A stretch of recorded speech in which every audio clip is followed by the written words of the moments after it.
Mesdames, Messieurs, infiniment merci de nous renouveler votre confiance. Et pour cette édition, nous recevons Dr Tchoukwa Serge. Docteur, merci d'avoir accepté notre invitation. C'est nous qui vous remercions. Vous êtes médecin, administrateur des finances, option administration des hôpitaux et universités.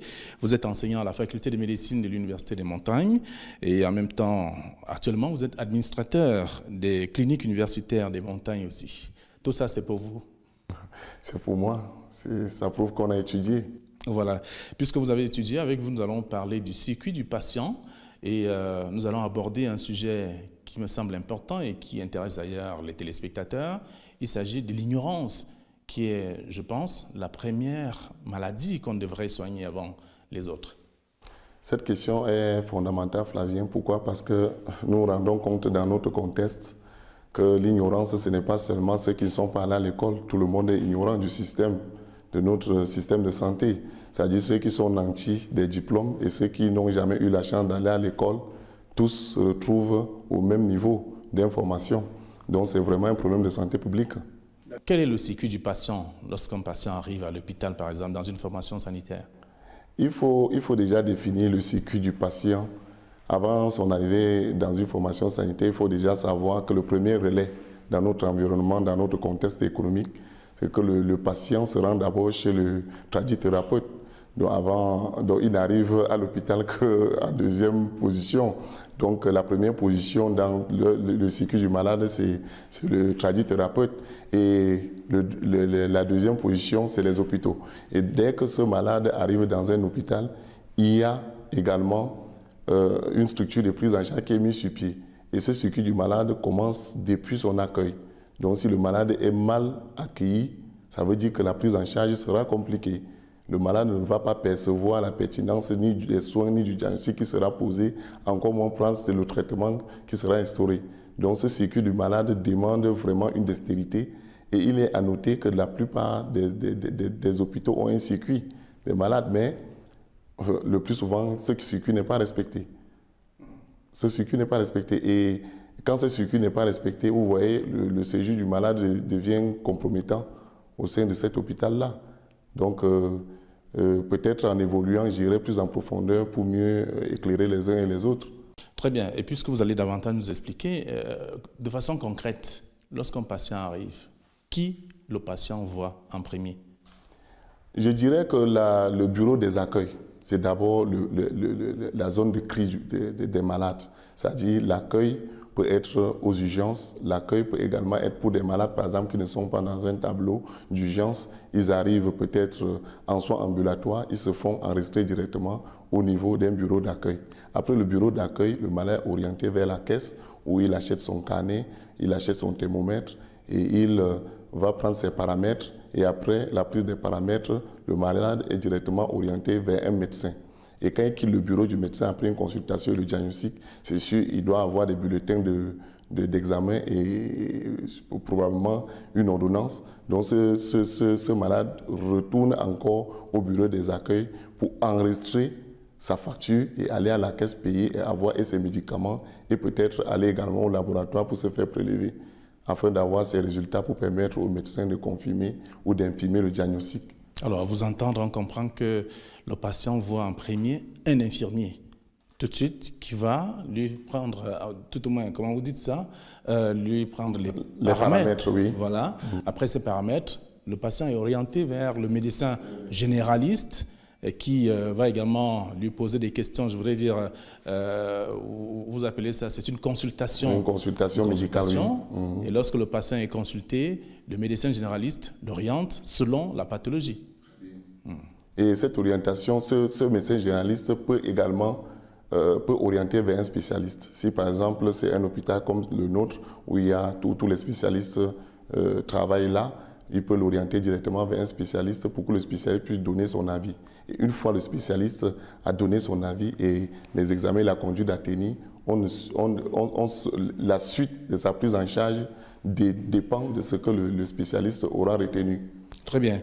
Alors, le sujet où toutes ces questions sont posées parce que nous avons fait un constat sur le terrain dans des formations sanitaires. Les patients ne savent pas où aller, qui consulter avant, lorsqu'ils sont malades, par exemple. Raison pour laquelle il se retrouve en train de rencontrer monsieur tout le monde et finalement, le résultat n'est pas celui qu'on attend très souvent. Alors donc, il y a un problème d'ignorance. Très bien. Ce problème d'ignorance se fait ressentir. Pourquoi? Parce que dans un hôpital, même le port des blouses doit respecter le niveau de formation de chacun. Or, dans notre système, quand vous arrivez dans un hôpital, tout le monde qu'on voit en blouse blanche, on l'appelle docteur. Or, c'est ça le véritable problème, c'est cette ignorance-là. Parce que normalement, la distinction du personnel médical se fait déjà à partir du type de blouse que le personnel doit devoir arborer. Mais nous sommes dans un contexte où l'infirmier porte les blouses longues manches, comme le médecin, les blouses courtes manches, ainsi de suite. Vous voyez, ça crée déjà cette cacophonie. Et si nous ne faisons pas quelque chose pour que tout cela change, vous voyez, tout le monde arrivera dans un hôpital et parfois se fait arnaquer. Il ne faut jamais oublier cela. Il y a même des arnaqueurs qui prennent des blouses au quartier et qui s'infiltrent surtout dans les grands hôpitaux et qui jouent le rôle de médiateurs, qui disent par exemple aux patients que je vais vous aider à rencontrer rapidement un spécialiste. Ce qui n'est pas souvent le cas. Et parfois, moyennant de l'argent, ils prennent de l'argent aux patients. Et après, le patient se retourne et traite l'hôpital de tous les maux. Alors que l'individu qui est venu prendre de l'argent pour vouloir l'orienter n'est même pas un personnel. Donc, vous voyez que cette ignorance-là est palpable. C'est notre quotidien. Donc, pour résoudre justement ce problème, il va falloir qu'on revienne sur les fondamentaux. Que chaque personnel puisse respecter sa catégorie professionnelle en utilisant, en portant des blouses adaptées. Je prends un exemple. Lorsque vous allez par exemple en maternité, vous voyez leur blouse, c'est la couleur rose. C'est la couleur rose. Donc dès que vous entrez en maternité, vous voyez la sage-femme, elle est habillée en rose. Et vous savez qu'ici, j'ai en face de moi une sage-femme. Mais on ne peut pas avoir, par exemple, un gynécologue qui va venir s'habiller en rose et aller s'asseoir dans une maternité. Donc, ce n'est pas possible. Donc, vous voyez, c'est autant de distinctions que nous devons tout faire pour mettre à disposition de nos patients pour que les patients soient également éduqués, pour que cette ignorance-là puisse vraiment nous quitter. Alors, le fait de vous avoir invité sur ce plateau, c'est justement parce que vous êtes administrateur des finances et option administration des hôpitaux et des universités. Et c'est pour justement édifier le grand public sur ce qu'on sait, qui est d'ailleurs l'ignorance, puisque c'est ça le leitmotiv de la raison principale même de votre invitation. Comprendre un peu pourquoi l'ignorance peut davantage prendre le dessus sur la norme. La norme, c'est le circuit que vous avez évoqué tout à l'heure. Maintenant, comment faire pour sortir les patients de cette ignorance lorsqu'ils vont dans des formations sanitaires? Pour sortir le malade de l'ignorance, il y a d'abord, au niveau d'une formation sanitaire, la première chose à faire, c'est d'abord la carte sanitaire qui doit être affichée dans un hôpital. Deuxième chose, il y a le circuit du malade qui doit également être affiché. Pour les malades qui savent au moins se lire, ils peuvent s'orienter en regardant très bien le circuit, savoir où est-ce qu'il faille aller pour pouvoir bénéficier des informations crédibles. Si c'est une personne qui n'a pas eu peut-être la chance d'aller à l'école, ils ont quand même des enfants qui jouent le rôle d'accompagnateur ou de garde-malade, qui peuvent lire la fiche du circuit du malade à l'intérieur de l'hôpital et savoir comment orienter son patient. En dehors de tout cela, je pense que les pouvoirs publics doivent également prendre les taureaux par les cornes pour amener peut-être des spots publicitaires, peut-être à la télévision nationale, dans la télévision privée, après le journal ou avant le journal, quelques 2 ou 3 minutes d'éducation sanitaire des patients. Si on le fait, je vous assure, au bout d'1 an, 2 ans, vous allez voir l'impact sur le terrain. C'est justement parce qu'à un certain moment, nous ne prenons pas beaucoup de choses au sérieux. On croit que c'est un petit souci, mais sinon, le problème d'ignorance, c'est un problème palpable. Et vous voyez, beaucoup de personnes meurent à cause de l'ignorance. Parce qu'ils arrivent dans un hôpital, le temps de tourner, on les promène dans tous les services, alors que là où ils devaient se retrouver, ils ne se retrouvent pas. Conséquence, si par exemple c'était une hernie étranglée, il va mourir rapidement. Parce que la prise en charge n'a pas été une prise en charge adéquate, il n'est pas allé dans le service indiqué. C'est un exemple que je prends parmi tant d'autres. Donc, cette éducation-là, je pense que les pouvoirs publics doivent également nous accompagner dans le cadre de la sensibilisation. Comme on fait, par exemple, avec l'utilisation des moustiquaires, ainsi de suite. On peut faire la même chose dans la sensibilisation des patients, à connaître, à savoir comment faire, se comporter quand ils arrivent dans un hôpital. Et à côté de cela, il va falloir également qu'on forme des hôtesses. Des hôtesses, comme vous voyez dans des hôpitaux en Europe, nous avons eu la chance d'y aller. Quand vous voyez dans des hôpitaux, il y a des hôtesses qui jouent vraiment le rôle d'hôtesse comme son nom l'indique, mais des hôtesses sanitaires. Quand vous arrivez, on vous accueille avec le sourire et tout. Et il est à noter que cet accueil joue déjà presque 60 à 70% de cas, impacte déjà la guérison du malade à 60 à 70%. Parce que le malade se sent déjà aimé. Parce que venir dans un hôpital, personne n'aime l'hôpital, M. Flavien Ndongo. Nous-mêmes qui sommes qui travaillons à l'hôpital tous les jours, personne n'aime l'hôpital. Parce qu'il y a trop de souffrance à l'hôpital. Et quand vous voyez quelqu'un arriver et que la personne peut être accueillie par une hôtesse, une charmante dame bien habillée, comme dans les avions, ainsi de suite, on peut copier la même chose. Dans les hôpitaux en Europe, on fait la même chose chez nous. Et puis, on accueille les malades avec le sourire et tout. Mais le malade se sent déjà aimé, se sent même déjà guéri avant de rencontrer le médecin. C'est autant de pistes que nous pouvons également, comme je veux dire, élaborer pour pouvoir sortir le pays ou bien nos patients de cette situation de léthargie et d'ignorance qui nous tue tous les jours. Tout ça devrait commencer par qui? Vous les médecins, vous les enseignants ou alors... C'est d'abord nous les enseignants en faculté de médecine.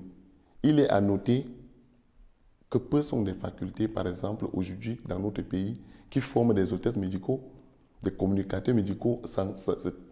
C'est rare. Et lorsque, comment je veux dire, un jeune dépose même son dossier, il vous dit « je suis communicateur médical », bon, on se demande, mais lui, il vient faire quoi? Parce qu'au cours de la formation, j'ai pu vous le dire, nous, on n'enseigne pas cela aux enfants. Nous ne les enseigne pas cela. Et nous pensons également que dans le cursus scolaire, on doit peut-être revoir cette approche-là pour former des personnels adaptés à l'accueil des malades dans des hôpitaux.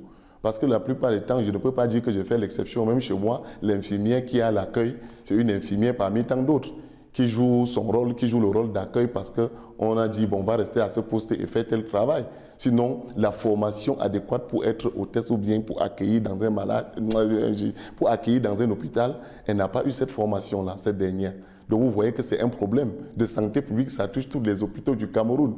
Donc nous devons faire des efforts. Donc au niveau de la formation, il va falloir déjà le faire. Deuxième chose, les pouvoirs publics qu'on revoie la sensibilisation. J'ai parlé tantôt des spots publicitaires qu'on peut passer pour éduquer les gens. Et troisième chose également qu'il va falloir faire, il va falloir que des jeunes également prennent sur eux de faire cette formation, de se former pour être justement des hôtesses, pour pouvoir accueillir les malades dans les hôpitaux. Mais si vous allez-y par exemple à l'hôpital de Dantec, par exemple à Dakar, vous allez voir qu'il y a des hôtesses là pour vous accueillir, pour vous conduire. Je dis, ce n'est pas un exemple en Afrique.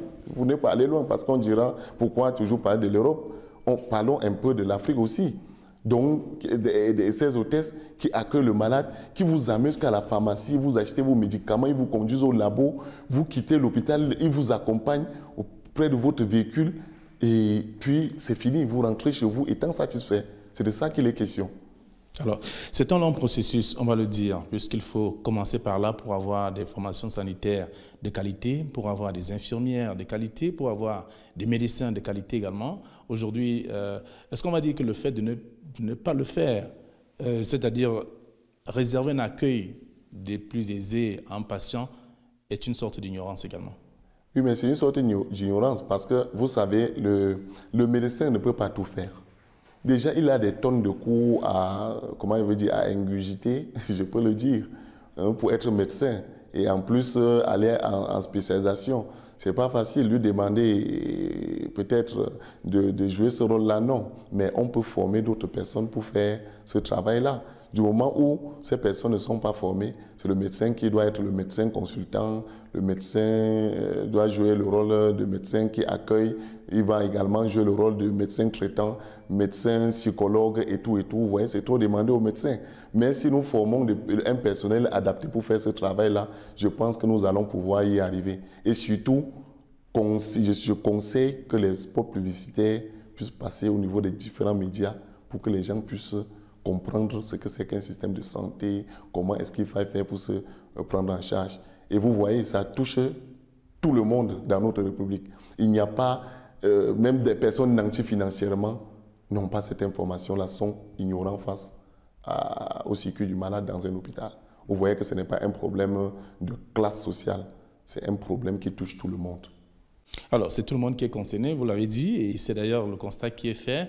Même ceux qui ont des moyens financiers, lorsque celui-là est couché chez lui à la maison, il appelle, je voudrais rencontrer un cardiologue parce qu'il a senti une douleur au niveau de la poitrine, sans savoir que ça peut être autre chose tout de suite. C'est pour ça qu'il faut d'abord rencontrer un médecin généraliste. Très bien. Parce que vous voyez, c'est la raison pour laquelle nous disons, même dans le système d'assurance maladie que nous allons choisir, le médecin généraliste va jouer le maillon. C'est-à-dire, je peux dire, c'est l'élément central du système. Ça veut dire que c'est lui qui doit choisir, c'est-à-dire faire ce qu'on appelle les cris à la source, comme si on criait les déchets. Ce n'est pas que je considère les hommes comme des déchets, non. Je prends un exemple pour dire, par exemple, ceux qui font la gestion des déchets environnementaux, c'est la même chose. C'est-à-dire crier à la source, savoir orienter le malade. Tel malade présente tel mot. Ces mots-là, il faut envoyer chez le neurologue, il faut envoyer chez le cardiologue, il faut envoyer chez les patho-gastro-entérologues, ainsi de suite. Or, si le généraliste n'est pas au cœur de ce système, vous voyez que le système, ça ne peut pas fonctionner. Donc, c'est la raison pour laquelle nous disons, même si ceux qui sont nantis, qui sont couchés dans leur lit et qui sollicitent avoir, par exemple, un médecin, comment il veut dire, un cardiologue, ce monsieur qui est nanti financièrement ne comprend pas qu'il doit d'abord, pour lui, avoir un médecin de famille. Et ce rôle de médecin de famille, nous devons également intégrer cela. C'est toujours pour combattre l'ignorance dans notre système. Parce que le médecin de famille joue un très grand rôle dans une famille, dans le suivi médical de la famille. Mais chez nous, des hommes sont nantis financièrement et puis ils se comportent comme des personnes dont leur santé ne leur dit absolument rien. Ce jour, il tombe un malade qui comprend que la santé, c'est le premier bien que nous avons. Et je peux aller encore plus en profondeur pour vous dire, regardez toutes les cérémonies que nous organisons autour de nous pour vous montrer le niveau d'ignorance de la population camerounaise, même ceux qui sont nantis financièrement. On organise une cérémonie, on peut inviter 3000 personnes, mais on ne prend pas soin de faire venir une ambulance médicalisée, des médecins urgentistes, au cas où on invite dans cette cérémonie, au sein de cette cérémonie, des personnes qui souffrent des pathologies chroniques, l'hypertension, le diabète, et à tout moment, l'hypertrophie bénigne de la prostate, les cancers de la prostate, à tout moment, il peut faire une rétention urinaire. À tout moment, quelqu'un peut chuter, quelqu'un peut faire un AVC.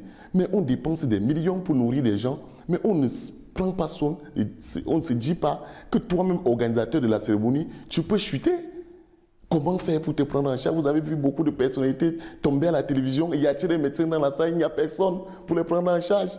Et vous voyez, c'est de ça que je parle, c'est cette ignorance qui nous entoure et que nous devons éduquer les uns et les autres pour que les gens comprennent qu'est-ce que c'est que cette médecine préventive qu'il faut instaurer pour vaincre l'ignorance. Et même quand il y a un médecin dans la salle, lors d'une cérémonie, il n'est pas, je voudrais dire, matériellement prêt à décanter une situation. Mais il ne peut pas décanter. Surtout qu'il n'est pas venu comme médecin, il est venu comme invité, comme tout le monde. Il faut qu'il ait le nécessaire, et raison pour laquelle je me joins à vous pour comprendre justement qu'il faut, lorsqu'on organise une cérémonie ou alors quelque chose de grandiose où il va y avoir plusieurs personnes, il faut un personnel de santé. C'est une nécessité, Flavien. Et nous passons le temps, par exemple, à l'Ouest à faire des couvertures sanitaires. C'est un concept que nous mettons à disposition de toute la population, pour que les gens comprennent. Quand il y a cérémonie, n'importe où, à l'Ouest, si vous avez besoin d'une couverture sanitaire, on peut vous accompagner dans ce sens. Et ça coûte combien? Ça ne coûte rien. On dépense 3, 4, 5, 10, 15 millions, on achète du grand vin, on achète ceci, on loue des chapiteaux, comme nous aimons tout ce qui est nécrologique. Et puis, quand les gens tombent, il n'y a personne pour s'occuper. C'est comme ça que certains meurent au cours des cérémonies. C'est pour dire que la population camerounaise doit également se réveiller pour comprendre cela et comprendre la place de la médecine également autour de tout ce que nous organisons. Vous voyez que c'est tout l'ignorance. Et l'ignorance se tue. Et voilà, puisqu'on parle de tout ça, on devrait également comprendre que la santé ne devrait pas coûter les yeux de la tête. Il faut quand même revoir les coûts aussi. C'est la raison pour laquelle certains se jettent carrément à la médecine traditionnelle, même si on parle de l'hôpital public aujourd'hui, qui devrait être un hôpital à moindre coût. Mais vous savez, dans le système de tarification hospitalière ou bien de prise en charge des malades, l'élément fondamental, je reviens toujours là-dessus, c'est quoi? C'est une couverture santé universelle, c'est l'assurance maladie.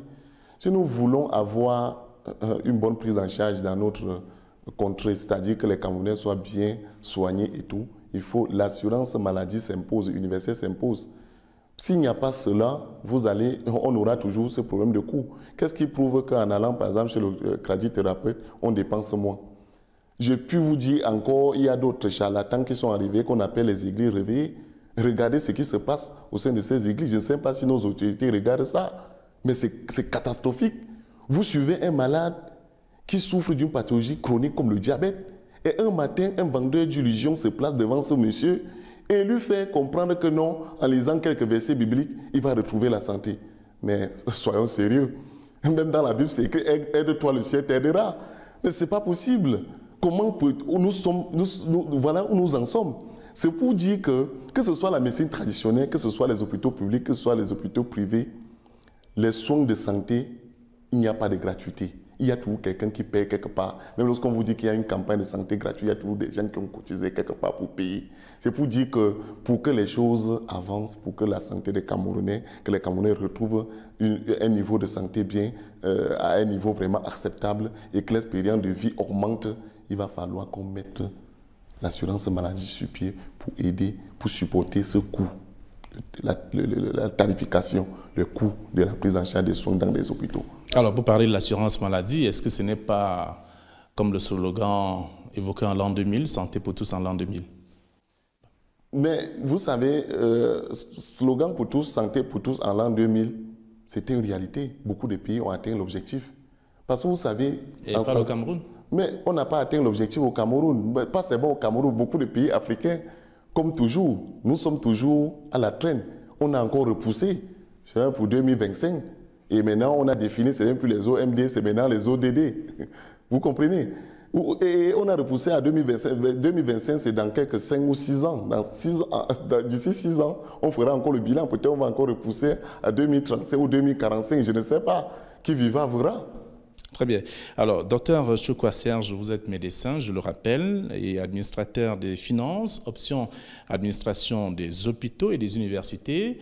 Avec vous, nous parlons beaucoup plus de l'ignorance, mais nous sommes partis du circuit du patient qui devrait être respecté par tout le monde et qui est aujourd'hui une sorte d'ignorance parce que beaucoup ne savent pas comment faire pour arriver à l'hôpital, qui on doit voir en premier pour être pris en charge. Alors, ça peut être un rappel de ce qu'on devrait retenir. Ce qu'il faut retenir est très simple. C'est-à-dire, un malade, quelqu'un qui tombe malade, ce que je peux d'abord donner comme conseil, c'est que chaque famille, on a aujourd'hui les formations, comment je peux dire, les écoles de médecine forment assez de médecins au Cameroun. Que chaque famille puisse se doter au moins du service des médecins. Ça, c'est pour ceux qui ont au moins le minimum. On peut le faire.